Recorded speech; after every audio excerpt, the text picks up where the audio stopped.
Hello there, and welcome to the St. Barnabas episode of Seeds of Faith. My name is Christine Turo-Shields, and I'm a licensed clinical social worker, and I've had the honor to be invited to speak with you today. I am actually recording from my kenosis counseling office. This is where I do therapy, and yet these days, rather than sitting with people, this is my vehicle to be able to talk to people. I've been doing telehealth therapy for nearly 2 months, and in many ways it's been a blessing, in many ways it's been a burden. And we're going to talk about that today. First, I want to say Happy Mother's Day.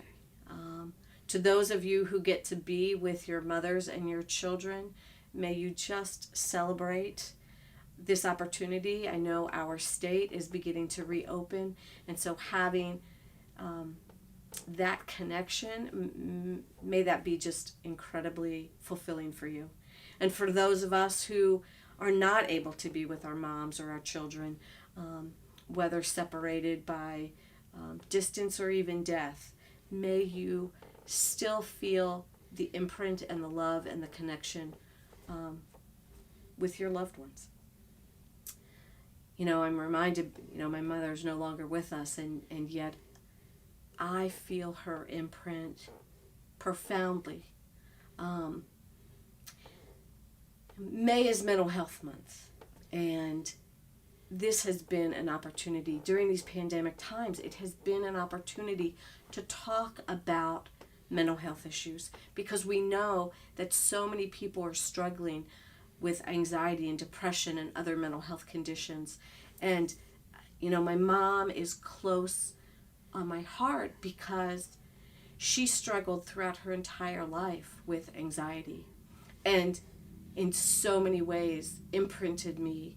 And today, working with people who struggle with anxiety is one of my areas of specialty, and that's due to my mom. Recognizing that there's a lot that can be done to help with these conditions and alleviate the suffering, right? We know that anxiety and depression can cause people to struggle. But my hope, wish, and prayer is that it can alleviate suffering. We can alleviate the suffering by giving more tools. And so today, I want to share some mental health moments during this Mental Health Month. One of the things that we know is that our brain is the greatest miracle of God, and it is the most underutilized computer known to man.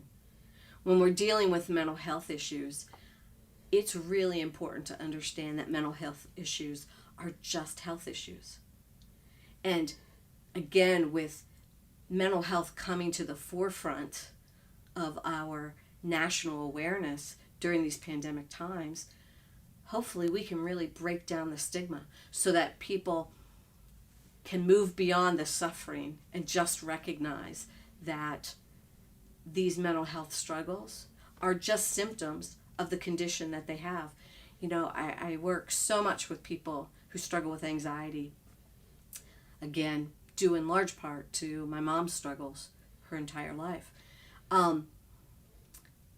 But I remind them that those thoughts, so many individuals with anxiety are plagued with thoughts of worry and rumination and obsession and catastrophe, right? That catastrophic thinking of something bad is going to happen.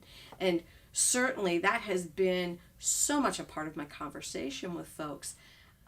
One woman that I worked with was convinced that if she got COVID, she was going to die. Now, she did have some underlying health issues, but she was convinced that if she got COVID, she would die. And so we had to unpack that throughout the session. And one of the things that's important to remember, especially for people who struggle with anxiety and depression, is that worry loop, that rumination, that catastrophic thinking is the symptom of the condition. It's not in and of itself true, but a symptom of the condition. And additionally, our beliefs are stronger than facts. So she was making a declarative statement that if I get COVID, I will die, about the future. Which, until we get to the future, we don't know if it's a fact.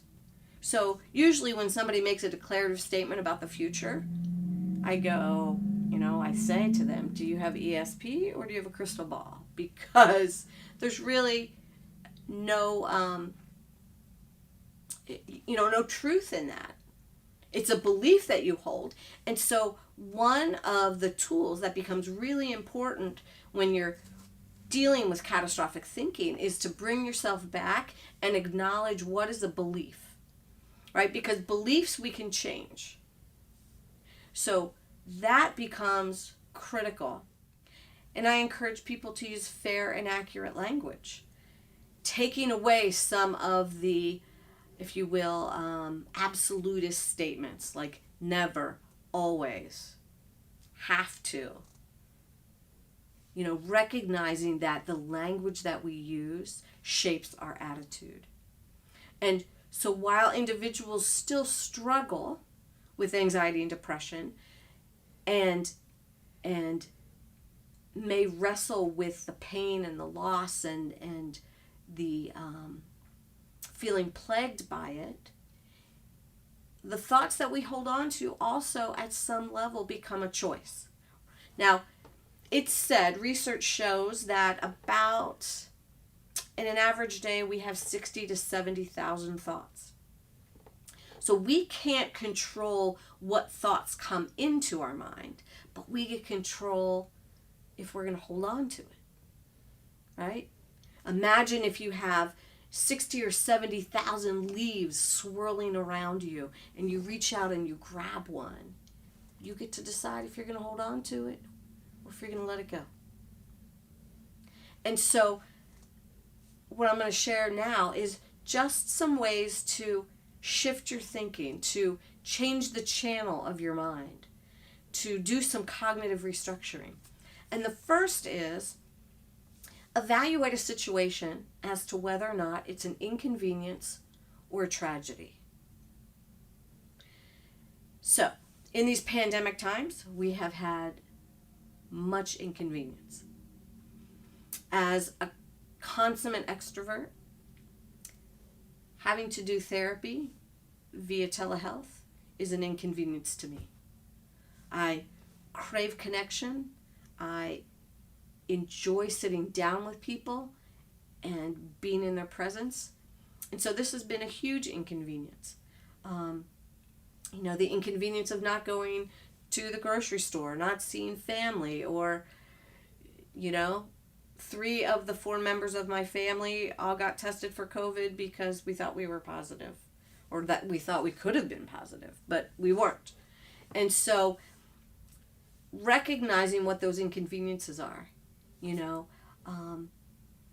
some people right now are struggling with not working, and other people are struggling with working too much.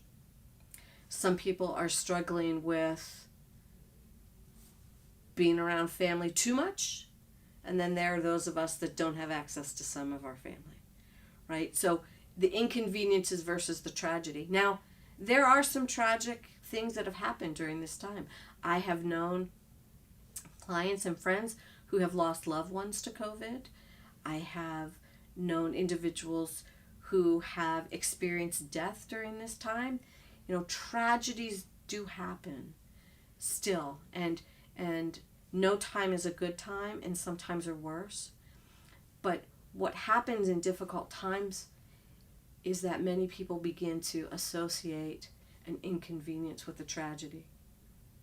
And interestingly enough, the gentleman, the very kind soul in the world, a former client of mine who gave me that wisdom and insight about evaluating if is it an inconvenience or a tragedy, is a gentleman who lived with HIV for probably 18 to 20 years before he finally passed away. And that was early in the day when people weren't living. And he basically said, this illness is an inconvenience in my life. It means I have to take a lot of medicine, need to be a little more careful, but it's an inconvenience.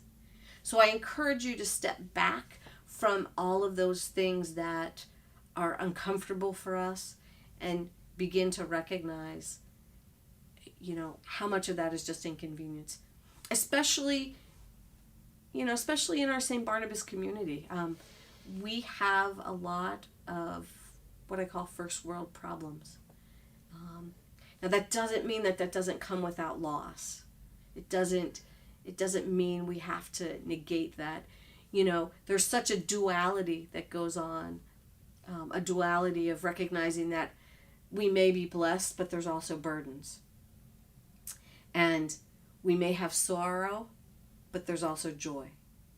And life is really the ebb and flow. And in these pandemic times, it's important to give voice to both, but also not get trapped or caught up in the catastrophizing that can occur up here, and step back. Now that's critical. Another thing that I would recommend for those who tend to struggle with catastrophic thinking is also evaluate. Let me back up for a moment. So we know that there's inconvenience or tragedy. And we also know that in life bad things happen. And certainly for many people right now, bad things have happened. But we also know that things are a possibility versus a probability. And so sometimes those catastrophic thinking, the thought of this will happen is really a possibility, but may not be a probability. And in that anxious thought, what happens in our brain is that our brain dumps adrenaline and cortisol, which actually are stress hormones, and they keep our body in a heightened state of anxiety, which actually also then depletes our immune system. So it all works against us. And so I think it's important to recognize, probably my biggest takeaway from this mental health moment is I want you to realize that the thoughts may come, but you don't have to stay with them. You can shift them, you can restructure them, you can acknowledge them and move on. So many of those thoughts, it's like coming to a radio station or television show that you don't like. So we either change the station or we just turn the television off, right? Change the channel of your mind. Recognize you don't have to be handcuffed by what's up here. So as I close for today, I want to let you know that I will be doing weekly mental health moments this month to keep bringing to you opportunities for examining how you can be healthier mentally and how you can really promote your own mental health, wellness, and self-care. So the biggest takeaway from today is that your thoughts do not have to cause you to suffer, and that there are many blessings amidst the burdens, and you can shift your thinking to focus on that. So what I would say is, for those of you that may still really be struggling, I would encourage you, if you haven't tried counseling before, I encourage you to do that. You can talk to your employer. Many jobs have employee assistance programs, EAP programs. They can provide a recommendation, calling your insurance company, or you can also feel free to contact the church and they can put you in contact with somebody. But reach out for help. Just know that you don't have to suffer. There's a statement that says, pain is inevitable, but misery is optional. And suffering is optional. So, feel free to continue to follow along. You can find Seeds of Faith on the YouTube channel and Facebook. And there's also a link on the St. Barnabas website. So I want to leave you with one final quote for today. So many people talk about needing to stay optimistic during these times of struggle. And one of my favorite quotes is actually a quote by Václav Havel. He was actually the first elected Czechoslovakian president. And He states, because everybody talks about being more optimistic, and I consider it more about being hopeful. So his quote is, "Hope is not the same as optimism. It's not the conviction that something will turn out well, but the certainty that something makes sense no matter how it turns out." And in these pandemic times, it's eventually going to make sense to us all. And I wish you well and many blessings. Goodbye.